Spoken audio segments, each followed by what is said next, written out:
नमस्कार, मैं हूं शाश्वत सिंह। न्यूज़ फॉर सोशल में आपका स्वागत है।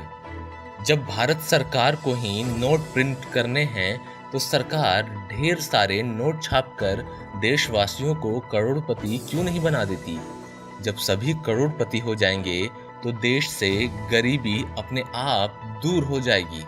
शायद आप ऐसा जरूर सोचते होंगे, लेकिन जब सरकार ढेर सारे नोट छापने लगेगी, तो अमीर भी गरीब हो जाएंगे। अर्थशास्त्री बताते हैं कि कोई भी देश अपनी मर्जी से नोट नहीं छाप सकता। नोट छापने के लिए नियम कायदे बने हैं। अगर देश में ढेर सारे नोट छपने लगे, तो अचानक सभी लोगों के पास काफी ज्यादा पैसा आ जाएगा और उनकी आवश्यकताएं भी बढ़ जाएंगी। इससे महंगाई 7वें आसमान पर पहुंच जाएगी।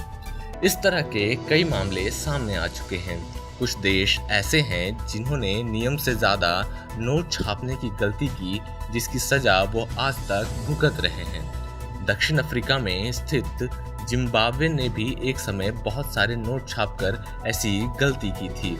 इससे वहां की करेंसी की वैल्यू इतनी गिर गई कि लोगों को ब्रेड और अंडे जैसी बुनियादी चीजें खरीदने के लिए भी थैले भर भर के नोट दुकान पर ले जाने पड़ते थे। नोट ज्यादा छापने की वजह से वहां एक अमेरिकी डॉलर की वैल्यू 25 बिलियन जिम्बाब्वे डॉलर के बराबर हो गई थी। इस तरह का हाल दक्षिण अमेरिकी देश वेनेजुएला का भी हुआ। वेनेजुएला के केंद्रीय बैंक ने अर्थव्यवस्था को संभालने के लिए ढेर सारे नोट छाप डाले। इससे वहां महंगाई हर 24 घंटे में बढ़ने लगी, यानी खाने पीने की चीजों के दाम रोजाना डबल हो जाते थे। बाजार में रोजमर्रा के सामान मिलना बंद हो गया। जहां 1 लीटर दूध और अंडे खरीदने की खातिर लोगों को लाखों नोट खर्च करने पड़ रहे हैं। पिछले साल यहां महंगाई बढ़कर 1 करोड़ फीसदी हो चुकी है। तो अब आप समझ ही गए होंगे कि आरबीआई ढेर सारे नोट क्यों नहीं छापती, क्योंकि अगर उसने ऐसा किया तो भारत का हाल भी इन्हीं देशों की तरह हो जाएगा। ऐसे में आप अंदाजा लगा सकते हैं कि सरकार नहीं चाहेगी कि भारत में ऐसे हालात पैदा हों। यही वजह है कि नोटों की छपाई हर चीज को ध्यान में रखकर की जाती है।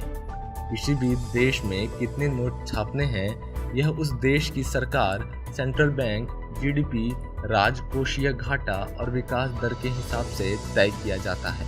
हमारे देश में रिजर्व बैंक तय करती है कि कब और कितने नोट छापने हैं। खबरों में बने रहने के लिए देखते रहिए न्यूज़ फॉर सोशल।